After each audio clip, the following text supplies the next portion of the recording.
本当はやりたいことがあるんだろ。それをやって生きろ。約束だぞ。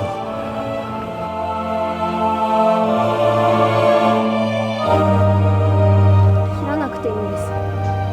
芝居なんだから。人に見せなきゃ芝居じゃねえだろうが。俺な、今は小さな工場で働きながら仲間と映画撮ってる。さあ、それじゃ始めようか。